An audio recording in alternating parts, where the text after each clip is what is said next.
It's the start of the heroic age, and Brian Michael Bendis, John Romita Jr., build as like a dream team for comics. The biggest people, the biggest characters, the biggest stars, all in the Avengers together. We're moving past the Dark Age. How does this comic land?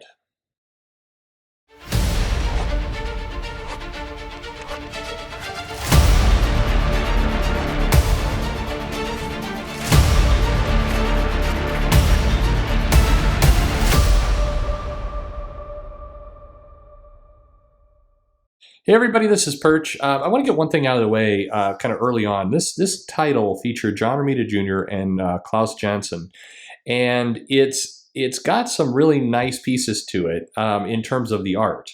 I think Dean White as a colorist does some impressive things, but you simultaneously kind of get some really nice Klaus Janson kind of scratchiness. It really, in some cases, very reminiscent of some of the Dark Knight Returns, and it's an interesting take for the book. And at the same time, you're starting to see some of John Romita Jr.'s, I want to say flaws, because some people mind it, some people don't. But you see during this book, Captain America kind of dramatically change shape. I mean, he could be pegged anywhere from, say, a solid like 280 of kind of muscle and Captain America in his prime to like somebody weighs maybe 150, maybe 140 wet. He shifts around a lot. Like the face gets bigger, smaller, thinner, muscles seem to randomly change. And there's a little bit of a almost template approach that you start to get into with this issue. I mention it up front because as we go through it, we want to talk about the story, but this has got kind of mixed feelings for me as a reviewer looking back on it.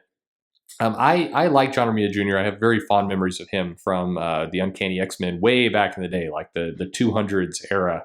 And so seeing him here, we're seeing kind of his style evolve, and there's good parts and there's bad parts, and Klaus Janson's thrown into the mix. It's just a lot of pieces that you get into. But so to set up this book, a couple things have happened. So the dark reign is over. We're calling this the heroic age, and it's the idea that all the evildoers are gone, and we're getting to heroism and kind of big stories, big action. Marvel was billing it at the time of like, we're gonna kind of move away from some of the dark grittiness and get into some stories about heroes, because that's what we do. We make stories about heroes. So we have, the classic team, Iron Man, Thor, Wolverine. Well, Wolverine's not a classic team, but has become kind of one of Marvel's biggest characters, all batched together. We have Captain America and Bucky Captain America, kind of simultaneous here. And like most Avengers books, we start right off with let's remind everybody that the Avengers has a huge team of let's make one big team of heroes. Let's look at all the different ingredients. And so we get a big montage of everyone from Hulkling to Tigra to Doctor Strange to the Beast to Vision and just young Avengers, new Avengers, old Avengers. Everybody's just kind of all in here, and it's until you get to Wonder Man, and Wonder Man is like quite a difference from the Mighty Avengers. Just what? 3 years earlier, where Wonder Man is really excited to be in the Avengers. He's changed. He thinks it's a terrible idea.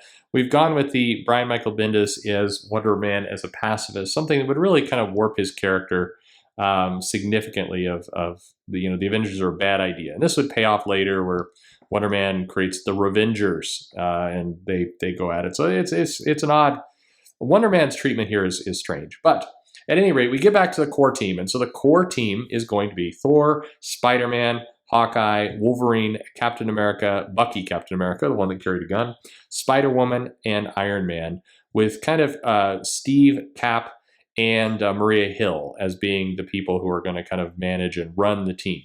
Now, why Maria Hill after all the shenanigans with everything from House of M to kind of the Ops and everything else? Why we're doing a bold new era and we're putting her in charge is another story. But this kind of continues the way that a lot of the Avengers and the Bendis characters for a big period of time would make very questionable decisions around, why would they put some of these characters in the position they're in when then they immediately go into a storyline where they're being dodgy and sneaky, and that's an odd bit. I should say I skipped to the wrong part. Before we got into all this, we get a brief little interlude where Immortus, Master of Time, is seemingly murdered by the Avengers Next, or the kids. These are the kids of the Avengers, and they'd been in the cartoons and everything else, and so it's a way to bring that group in as well, which a bunch of people were excited about. But then it played off weird. Are they murdering kids or whatever? But I got so excited, I jumped right into the core Avengers title. So after a lot of talking, a lot of getting around, a lot of coffee being drank everywhere, and some kind of odd, they're trying to address the Steve Rogers Tony Stark dynamic, but then they're kind of not, but then they are.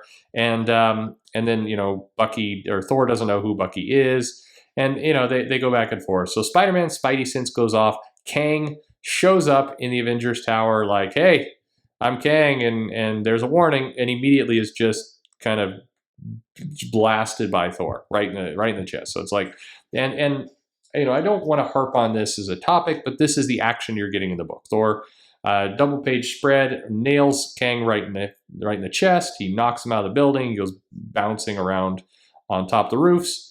So we get one nice double page spread with the action, and then we get some more talking. So Kang holds up an egg. He's found a little egg. Iron Man is immediately alarmed. Everyone back down.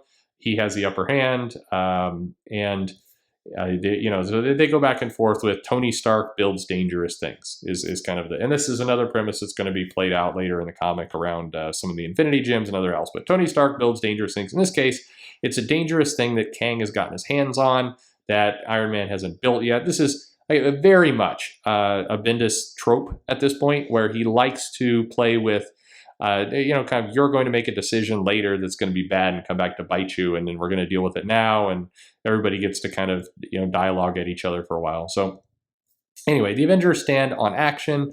It's kind of sad, Wolverine's on his little his flying Segway device, which just looks kind of sad for Wolverine. I don't know, but they debate back and forth, and they go into kind of defining each other. He's a time traveler. He's a time warrior. No, he's a time terrorist.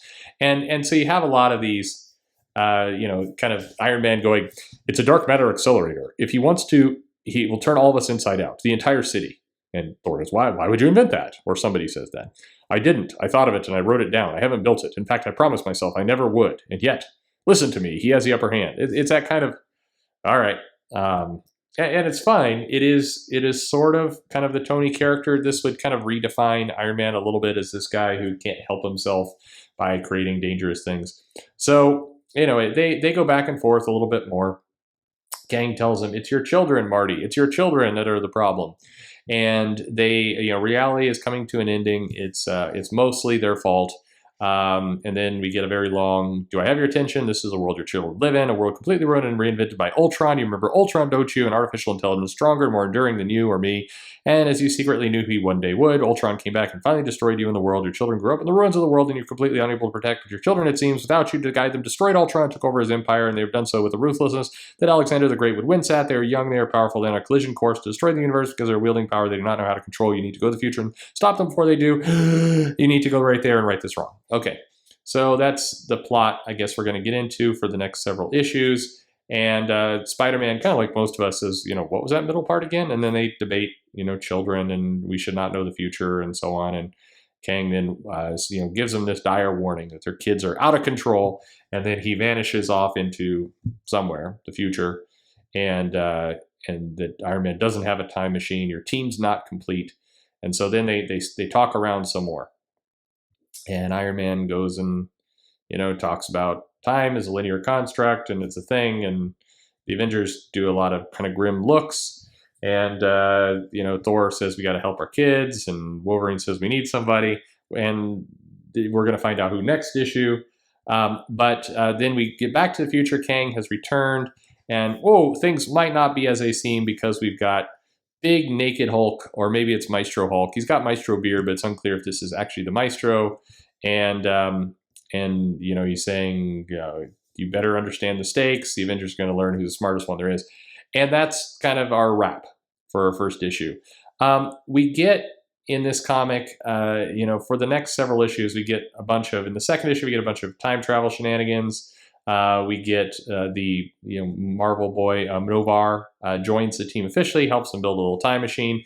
In comes like crazy, the Horsemen of the Apocalypse, and we get we get just some wacky time capers. While meanwhile, other members of the Avengers travel into the future. We see Old Man Stark, and I mean, it's just a general kind of crazy time caper that goes on. And Ultron is there, and they did some stuff. And anyway, so it's and we learn that the Avengers Next kids are not that bad. They're hardened and they're mean, but they're not bad. And they're it'll be okay. And Immortus was kind of a bad guy, and he was doing some bad things, and then all the Avengers. It's just anyway. It's a bit of a convoluted story. As a first issue compared to the other Avengers, it's got a lot more kind of craziness go on. It's got a lot more. It really felt like Bendis at this point wanted to tell a story about kind of Iron Man's hubris and some, time travel is crazy. He did set up a big wall of scratching that Tony Stark had done that would lay out kind of the next several years of his plots.